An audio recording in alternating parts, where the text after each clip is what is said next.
Some of my friends with the Oakland Raiders, I get to do post-game even when my team wins. I did it when our team loses to the Oakland Raiders on several occasions. JT the Brick has been my friend for a long time and a long, long time, 2-decade run at Fox Sports Radio, about to enter the free agency period. He's out in Vegas where the Raiders are moving to Vegas, and he has been the long-time pre- and post-game voice of the Oakland, soon-to-be Las Vegas Raiders. Brick, I'm going to be better with Las Vegas Raiders than I'm going to be with Los Angeles Chargers. Yeah, it'll roll off a little bit easier because they're having a tough time still in Los Angeles, or Carson still calling the Chargers the San Diego Chargers. What a mess that is. Well, I call them the San Diego Chargers. Matter of fact, I may stay in San Diego when we play out there in 4 weeks. So, the bottom line is this. We're getting up on the holidays. We're in this thing. We're 6-5. I know you're not. I know you know what it feels like, at least briefly, a couple years ago, to have those kind of feelings in December. I mean, you've done national radio forever. You're not just married to the Raiders one way or another. What did you think of the Ravens? I'm interested in that. I saw what your team is. Your team's nothing like what it's ever going to look like when it ever gets any good. I don't know what our team is, but I'm interested in your insights. And I know you called me in a rage Sunday after the game trying to, do a segment because you had so much to say. So here you are, man.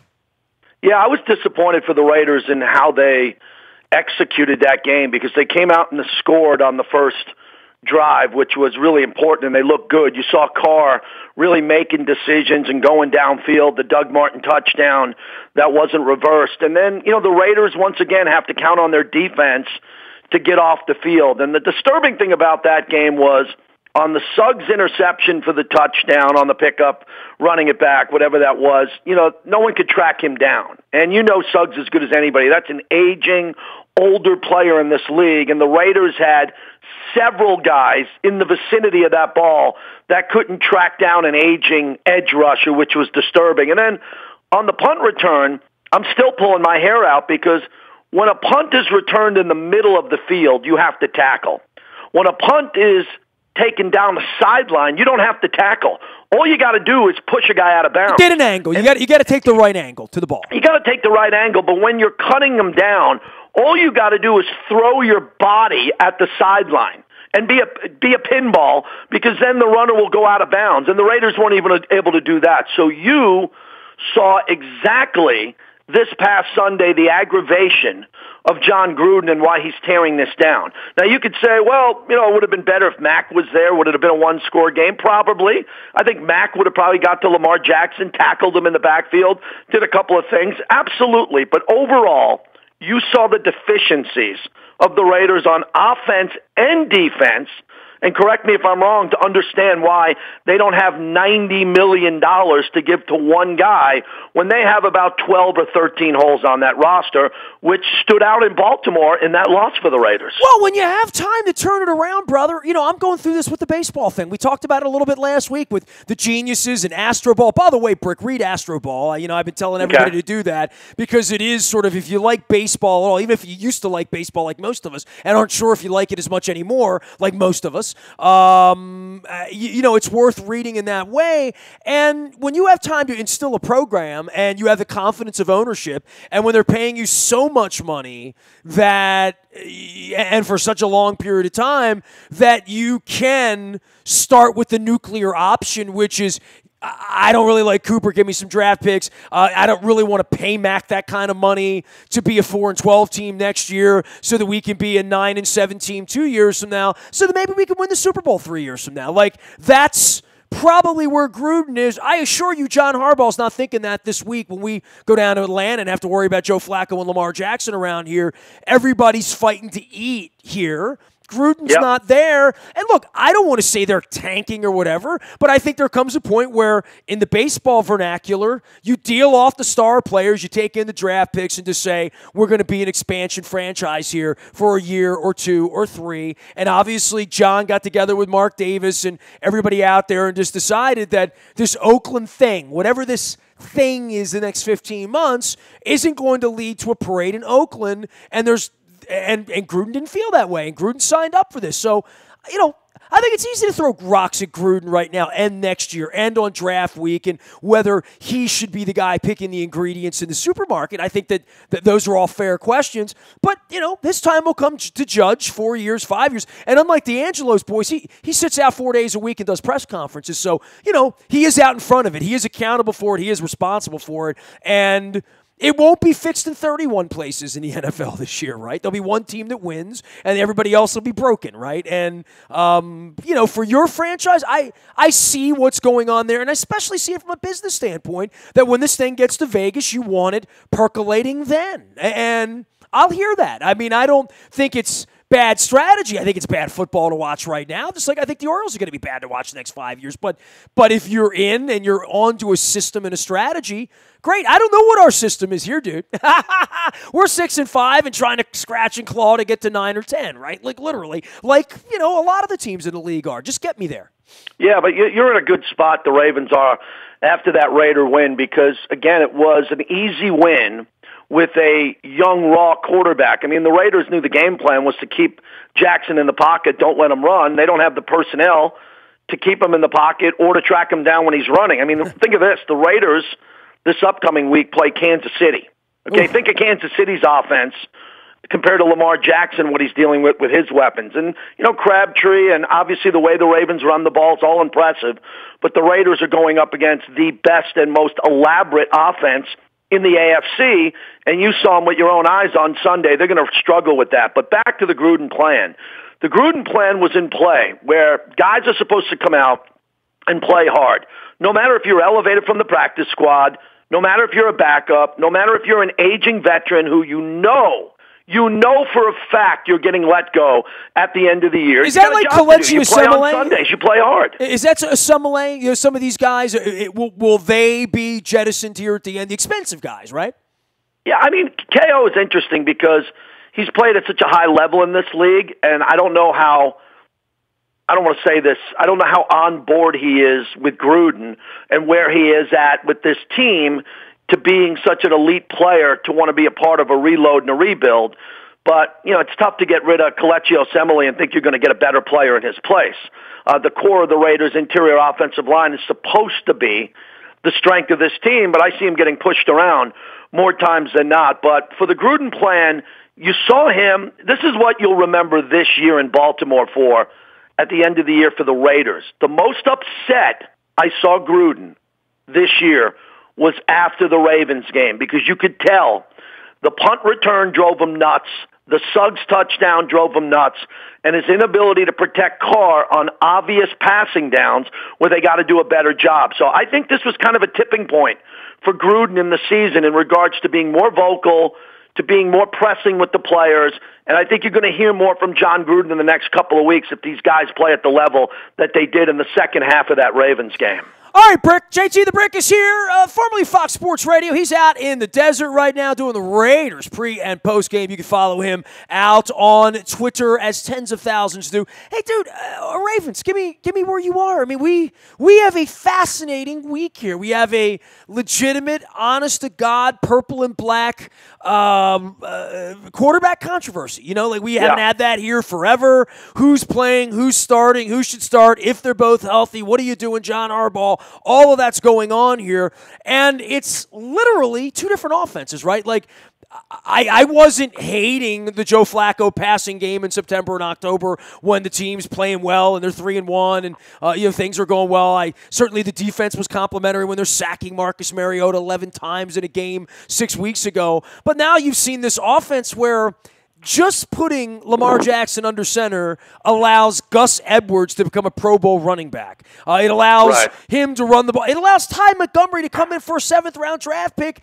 and run for a 6.5-yard average against a pedestrian defense. No doubt about that. But the Falcons have their work cut out. They're not a very good defense. Now, we get the Chiefs 2 weeks from now. We get the Chargers 5 weeks from now. We'll see different looks here. But where to go moving forward for 5 weeks for a mad dash to try to get the 10 wins against this competition if you have a $25 million Super Bowl MVP quarterback who might be healthy? Do you just put him on ice? Well, it's a great question because it's really unique. It's very rare to see something like this because, again, this win this past Sunday got you back in the playoff hunt, legitimate playoff wild card hunt. So you're not on the outside looking in, you're in right there. So what I think you do is, because Jackson is so limited as a quarterback other than running the ball, tucking and running it, that Flacco probably deserves to come back off of being banged up and playing again. But now you officially put Joe on the short leash, knowing that you're probably going to pull that leash and bench him for good at some point if he just doesn't go on an epic run. So I think it's the best case scenario. You put in packages like you did earlier this year for Lamar Jackson in the red zone, goal line. You let Joe play himself back into the job in a game against a really good quarterback in Matt Ryan. And then you hope that Joe can get better and keep playing at a high level, and you have a best case scenario. But the first pick that Joe throws, or the first, quarter and a half where he is struggling, when he goes to the bench, he's not coming off the bench for good. So I think you're going to see Joe Flacco as motivated as any time you've seen him motivated since that Super Bowl run, because he knows what's in front of him. Well, the fascinating part is the minute they put him back in there, the running game goes to 2nd and 9 and 2nd and 11. It's different everything, including a different defense. And, this plays into Harbaugh's paranoia, and I've talked about this all week. I mean, I think he just loves the fact that the Falcons have no idea what they're going to see on Sunday, but may see parts of all of it, which included the kind of crazy, let's throw the ball all over the place in the first half, which you saw on Sunday against the Raiders, or the let's run the ball 11 times in a row, which we saw the week before. So somewhere in there, but I'm with you. I'm not icing Joe Flacco right now. I'm bringing him in, and I'm going to do everything I can do to confuse the other side of the ball with packages and with things that Lamar can do. I'm having Lamar throw it to Joe and Joe throw it to Lamar. I would have all sorts of weird stuff going on, because why not if you have that compliment? And as much as we saw Drew Brees come in here a couple weeks ago with a kid who's not necessarily threatening to take his job, but is coming in this sort of wildcat hybrid RPO thing, defenses don't know what the hell to do with it, Brick. You know that. Yeah, but you're going to win. You're only going to beat Kansas City with a game plan where the Ravens' defense plays like the Ravens' defense, a top-rated defense, and they get Mahomes off the field on third down. There's tip balls, there's incomplete passes. Then you give the ball back to Flacco, and you know that Flacco can execute on 2nd and 9, on 3rd and 11. He can have a clean pocket and get the ball out. You don't know that with Jackson. You know that on 3rd and 11 he might tuck it and run for 12, but there's a lot of times that he's not going to be able to read the room and make that play, and you're going to give the ball back to Kansas City, and Kansas City is going to put up points. So if you want to win in the playoffs, which you guys have the secret sauce, dude, you have the experience, cold weather, outdoor football with a head coach who's comfortable going into Foxborough, going into Arrowhead, and no fear in this organization. Lamar is a reach. He's a risk. It's a fun thing to watch against the Raiders, but Joe's got you there over the years. I let Joe have it one more time, but I can almost guarantee you, Joe will have it and lose it to Lamar Jackson this season. He is JT the Brick, and of course you can find him out on Twitter for all insights on the Raiders, as well as all things NFL and around the sports world. Fascinating about Lamar Jackson, because we have not had this kind of player here, right? Like, there aren't this many of this kind of player that ever gets drafted, that ever gets taken seriously, that ever gets put into an offense where it's never worked. It's never won a championship. It's never worked long term. He seeks contact like a missile to some degree, and he's not built like that. But all that being said, there is that point where he gets out of the pocket and makes a guy miss. And then there's that moment where it becomes a playground, right? And I've talked to everybody about that this week. This is where Ben Roethlisberger is going to the Hall of Fame, Brick, right? This is where Fran Tarkenton got to the Hall of Fame, right? But But I don't know. Name two other guys that have gotten to the Hall of Fame. You know, the Steve Grogans and the Randall Cunninghams and the Michael Vicks. And Steve Young would be another guy that ran around a lot and paid the ultimate price with his head. But there's not a lot of that goes around. And that moment that everything breaks down, that it becomes a street game, there's not much of that goes on in the NFL because usually the quarterback either gets frightened, dirts the ball, gets sacked, throws it out of bounds, intentionally, whatever happens, there's not a second act because the quarterback is sort of checkmated in one way or another. The play becomes dead. Once that play becomes alive again, this is where Roethlisberger has eaten. Most people don't get to that point because they don't have enough experience to get to that point. This kid needs to get good at that point. At that point, something really good has to happen that can't look like an interception, a fumble, a bad read, a tip ball, something awful. So if something good means you got 8 yards and you run and you hook slide, great. You get 5 yards, you get out of bounds, great. You feel more pressure, dirt the ball, that's fine. But it can't be the team in the gray jersey coming the other way. And I think that's the greatest fear of where the ball's going to go. And I think that's the coach's greatest fear because they coach up everything. They control everything. The one thing John Harbaugh has no control whatsoever over is what happens when Lamar Jackson breaks contain and gets out and razzle-dazzles. After that, he's Ed Reed with a great arm, quite frankly.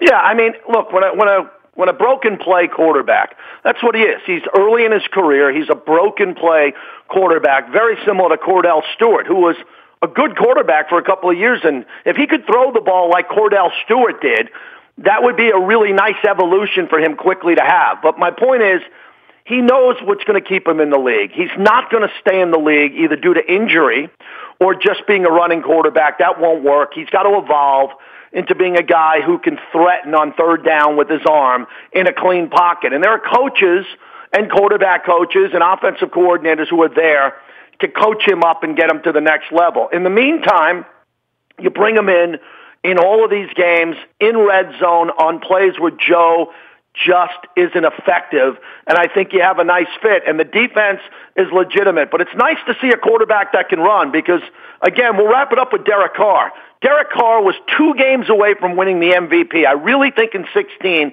he would have won the MVP if he didn't break his leg on Christmas Eve in Oakland for your buddy Jack Del Rio. And since then, Carr won't run. And you saw it this past Sunday. You were there. Broken pocket, 3rd and 5, looking, throw it away. Well, Lamar Jackson would run for a first down, and Carr is young, 25, 26, athletic, and he just won't run anymore because of the injuries to his back and the broken leg. So he's done running, and you're taking away a guy who had all the tools to be a great quarterback, and he's told the league, I'm not going to run, so people aren't worried about that aspect of his game. With Jackson, he can run outdoors in the snow, but I have too much respect for Joe. I was there with you on the only ever postseason run comparable to Joe bleeping Montana. He deserves that credit. As a Giants fan, Eli deserves that credit, and he got it in New York. You let Joe have his job, and you let him lose it again or keep it. JT, go take care of yourself. I know you got the desert to tend to out there, and the Raiders this week against the Chiefs in a tall task. Dude, it's always good to catch up with you, and I guess the Raiders and the Ravens get together, but you'll be hearing from me between now and Atlanta, Georgia. How about that? Good to hear from you, my friend. Thank you. JT the Brick, you can find him out on Twitter and anywhere Raiders pre- and post-game and Raiders information and insights are sold. Always good to have the Brick in the house. Nasty at WNST.net finds me. I'm out in the buyatoyota.com audio vault 24 hours a day from anywhere in the world on your mobile device by downloading the TuneIn radio app. We do come in crystal clear. Reminder, Tuesday night, we're going to be swabbing for the Bone Marrow Registry at Patrick's in Essex with Alex Lewis as well as Matt Skura from the Baltimore Ravens. Come on out, say hello, get an autograph, snap a picture.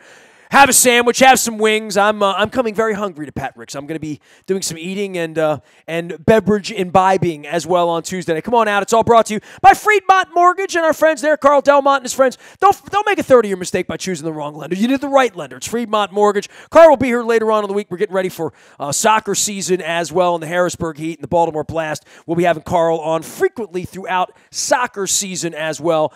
big appreciation to Fremont Mortgage for always being with us. And there you go. Tuesday night, we'll see you at Patrick's in Essex. Wednesday night, we're doing the Terps up in Bel Air at the festival. Buffalo Wild Wings, we get $2.50 pints, as well as happy hour pricing at the festival in Bel Air. Come on out. Game is on. I'll be there early. We'll be hanging out, talking Terps, watching them take on the Who's, seeing all of my friends from Harford County and Bel Air for one big night with wings, and swabbing for the Bone Marrow Registry as well. I am Nestor. We are WNST.net, AM 1570, and WNST Towson, Baltimore, and we never stop talking Baltimore sports.